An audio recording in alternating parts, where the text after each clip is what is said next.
Hi there, my name is Renee Bacon. I am from Michigan, and today I just want to talk about how to prepare for a swim race. I have done this for many years now. I have swam many different lengths. My longest one was a 10K. That took about 3 hours, 5 minutes, 3 hours, 10 minutes, something like that. And I also swam the Mackinac Straits, which is between the Lower Peninsula and Upper Peninsula in Michigan here. So that one took about 4 hours. Even though the distance was a little shorter, the waves were huge and it took a lot more strength and time. So I just kind of want to go over to help those who are getting ready for a swimming race of some sort or just getting used to swimming longer distances just for the fun of it.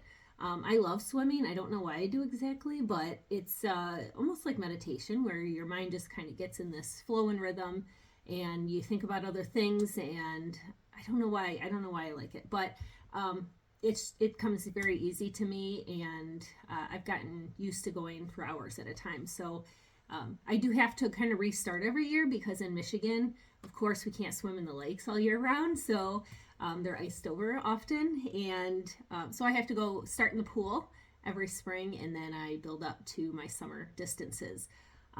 Just be careful not to overdo it. I just want to kind of put that out there. If your body feels like it's not handling the longer distances well, just kind of back down a bit and maybe take a few days off, a week or two off. My shoulders do get quite sore now.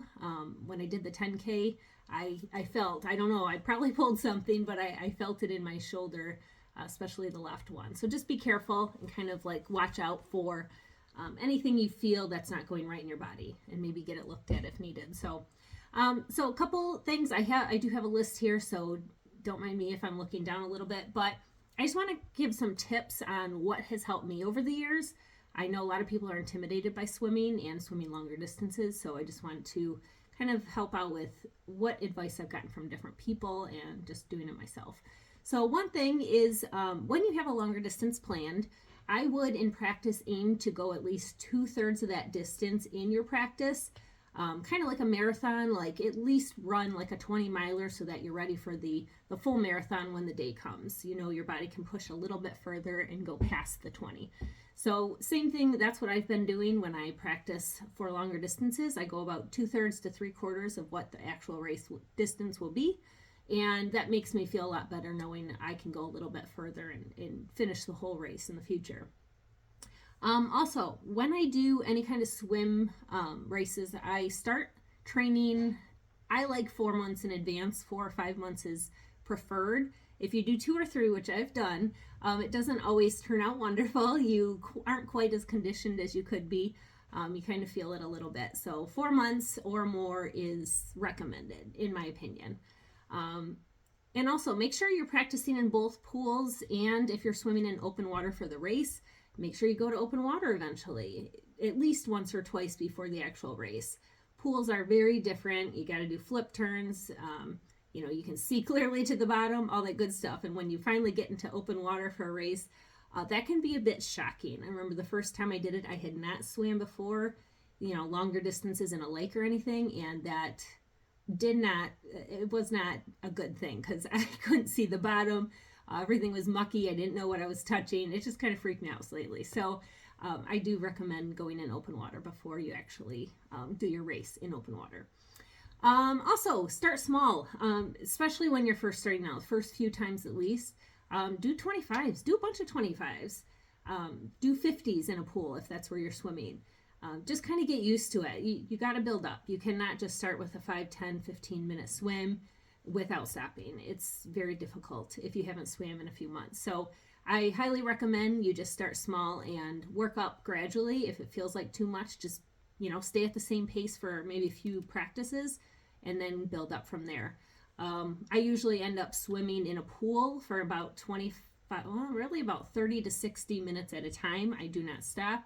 I just keep doing flip turns and keep going, and that builds up like the endurance and my cardio for that. So I don't like going over an hour in a pool because it gets really boring, but if you can listen to Bluetooth or music while you do that, all the better. Another thing, make it fun. Waterproof earbuds are a popular thing now, so put on a podcast, put on music, whatever kind of gets you motivated or gets you focusing on something else besides all the laps is great.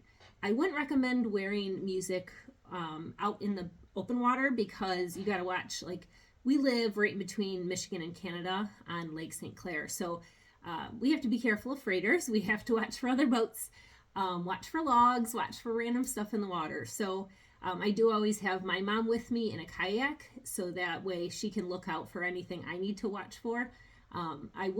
I would be very careful, you know, if you're going out alone, maybe wear a swim like bubble. You can put on your waist, kind of inflate it, and then you tie it around your waist and you can barely tell it's there. That way other boaters and other people can see you and you have something to hold on to if you feel like you're not going to stay afloat. So highly recommend that. We did that for the Mackinac swim, and I think that was awesome because a lot of people ended up using them because of the waves.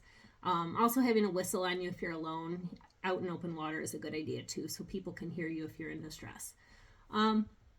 Another thing, after you swim more than 10 laps at once, just aim for time. So especially in a pool, if you're in the north or you don't have open water to swim in, make sure that you're not driving yourself crazy by counting laps. After like 6 to 8 laps, I'm just like, okay, we're going for 5 minutes. We're not messing with laps anymore. We're just going to look at time. So even if you have a timer on your phone, you have earbuds in, you know, waterproof ones, you can kind of hear a timer go off and take a few minute rest and then start again. So don't drive yourself crazy with counting laps. I recommend practicing all the strokes when you're getting ready for a race. Reason being is because if you're doing a longer one, especially like 30 to 60 minutes at least in the water, you get really tired of doing freestyle and your body gets very, very like cramped in that certain spot. So my back gets super sore after a longer swim. My shoulders start to get stiff. My ankles, my knees, everything just like tightens up because you're doing the same movement for a very long time. So practice backstroke, practice breaststroke, and you know, you probably won't do fly in a race, but at least those other two, because I find just stretching out, doing a different stroke during a long race is very helpful, just to like kind of wake my body back up and get the like creakiness out of the joints from doing the same thing for so long. When you're swimming out in open water especially, make sure you are looking up about every 10 strokes. That was one thing that surprised me when I started doing triathlons, is that I wasn't going in a straight line. And if I don't look up straight ahead and look for that next buoy or whatever is my next target, that I would swim completely off course. And I think that happens to a lot of people. So just make sure, kind of count 8 to 10 in your head, look up every so often, make sure you're still on track, going in the right direction. In pools, it's actually a good idea. Someone taught me this. If you don't have any lane ropes or anything, it's a good idea just to close your eyes and just do a dive in or just take off the wall. Close your eyes and see if you can go in a straight line in a pool. And that will give you a good indication if one arm's pulling a little bit harder or you're veering off for some other reason because of what your body's doing. So that's also a good little pointer there. Open water swims can get a bit choppy and chaotic, especially if you have a bunch of people around you. You can get kicked, you can get hit with arms, anything can happen. So it's a good idea to practice lifting your head up higher when you breathe. There's a lot of times some waves going on, and so if you just breathe like you do in a pool, then you're going to swallow water in the open water. So make sure you're lifting your head, maybe instead of a few inches, you're going up like 5-6 inches sometimes.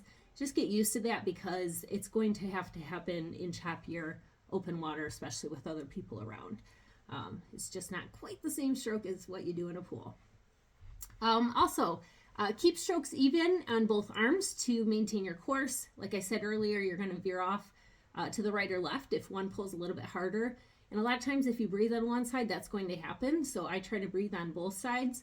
So that way my arms and everything is evened out. It's not like one is working harder than the other, one side. Also, a glide stick for chafing. So if you've ever swam or been in the water for long periods, you'll notice like your suit starts rubbing in the wrong areas, and it can even be skin to skin contact, like arms rubbing on, you know, the side of your body. A glide stick really does help. It kind of keeps that area so that it slides and it doesn't chafe. It doesn't start wearing and get red and actually create an open wound. So putting that on all the areas that could possibly, you know, legs, arms, underneath, areas that will rub together if you're swimming for a long period. That really does help too. Another one, if the water's really chilly and the race allows it, wear a wetsuit. I do recommend that, especially up here in Michigan. You know, we don't get warmer water until at least July or August, September even. The longer you wait through the summer, the better it gets, but it's still pretty chilly for a long time. Up in the Mackinac Straits, I did wear a wetsuit for the whole race, thank God, because it was freezing. And I could still feel, by the end of that 3-4 hours, I could feel the chill setting into my bones, and that's not good. You don't want to be like that for too long. So even down in the Caribbean, I've heard you wear a wetsuit so that you can maintain the body heat inside, and you're safe, you know, the whole time. You're not going to be caught unaware of your body losing that heat. Another thing, longer races are or riskier waters may require a floating buoy to be attached to your waist. Practice using that. Like I said, when I swim in the river with my mom in the kayak, I don't use this, but longer races that you don't have someone to watch you, I highly recommend that inflatable buoy and a whistle, just so that you can ask for help or alert others of your need for help. And remember, you're only competing with yourself. Don't worry about what the people next to you are doing, especially during a race. It's tempting to, like a running race, go all out in the beginning and then you totally die through the middle and last part of the race. Just take it nice and slow, like especially if you've never raced before. Don't overexert yourself in the beginning. Save that energy. You're going to need it. That adrenaline makes you feel like you can go really fast in the beginning, but truly it's going to kick your butt in the end if you let your body just kind of go full out from the get-go. So just kind of pace yourself, know what you can do, and know that you don't want to push your limits too hard, especially if it's your first time or two. Just kind of get used to the feeling of what a race is like and what's happening. So I just wanted to kind of give you guys those ideas. I've been wanting to make this video for a while, but good luck with whatever you plan to do. I hope you love it. And it's great to set goals, and I sign up for a couple races a year way ahead of time so that I'm forced to do them later. But good luck. Let me know if you have any questions. You can message personally, or you can put comments down below, and I'd be happy to answer anything. I am not an expert. This is just from my personal experience. So I'm sure there are much more educated people out there that can give you more tips and tricks, but that's what I found that has helped me over the years. So that's all. Have a wonderful day. Good luck. Have a great 2024. Bye, guys.